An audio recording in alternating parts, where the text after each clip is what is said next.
تور غرورانه پناس و یاره ولی د بل پخله جلاس و یاره دا کم ظالم تاویز پتا کړی دی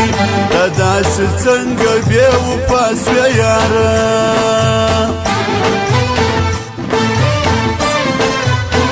ښایست سترګې کندهار د جانان کندوز هلمند لکه مزار د جانان لکه تخار او د غزني سیلونه ښایست کابل او ننګرهار د جانان زبتر کما یک تنها ګرځما چې په سرو سترګو په ژړا ګرځما داستانه شتون داغه په ما وکړله نن چې د هر سړي جلا ګرځما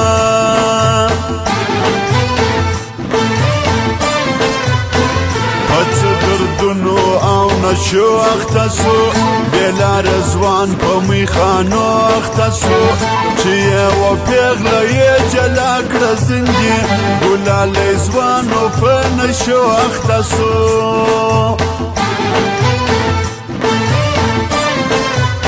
ستړي ستومانو اندېښنو وخوړم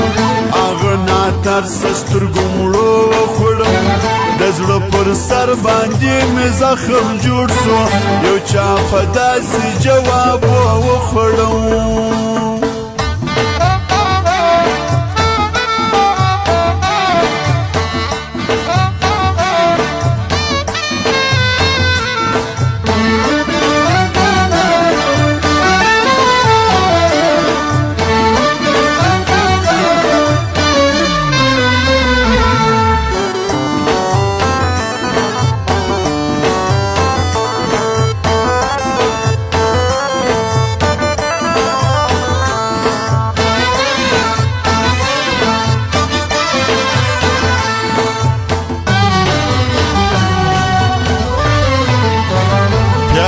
د بنګو او نشې خوند کوي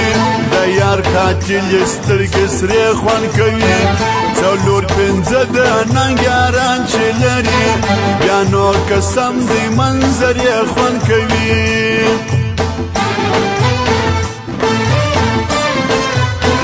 رالی په خیر د یو سړي پیغامه وما په غم د خوشحالي پیغامه زما د مړ وجود ته ساره وسته درنه قربان سم د لالي پیغامه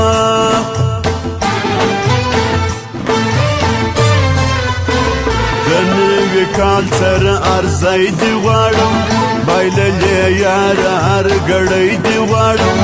د نوي کال په نوي رایم کې راسه دا ځل خامخا زړګی دی غواړم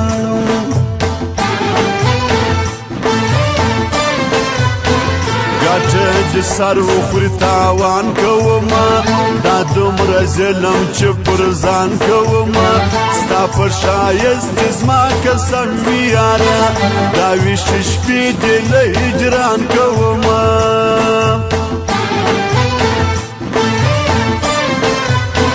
که پر ما اور د هجران بال دی یاره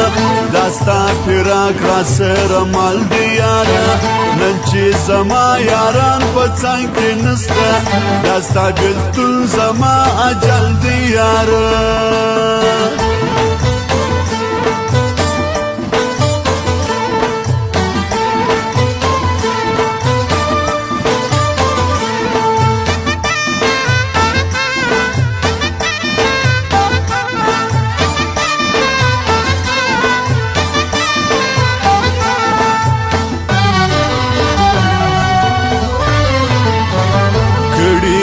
ډیر د شاوخوا تاویزان پخلا کېدو ته د اشنا تاویزان یا به کافر زړه په سینه کې لري یا بې اثر دې د ملا تاویزان دغه مازانو د کوڅې بدي وه پیشه زموږ له یارانې بدي وه ما د جانان څخه لاس نه اخیستی نور نو څه د زمانې بدي وه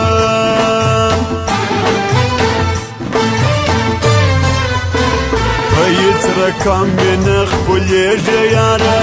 داسې جلا راسه ګرځېږي یاره زما د زړه خبرې ټولې کوم که ته یو دم راته درېږي یاره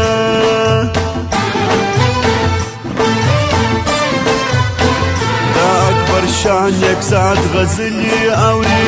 خوږې خوږې لکه شکرې اوري ماستر احمد جاوید شریفي شاعر د یار د خولې ښایسته خبرې اوري بیلتون ستړی یم دمه غواړم ځان د هر چا نه بېګانه غواړم یوازې ما مه پرېږده سوال کومه وسا کې غر کې ما نشه غواړم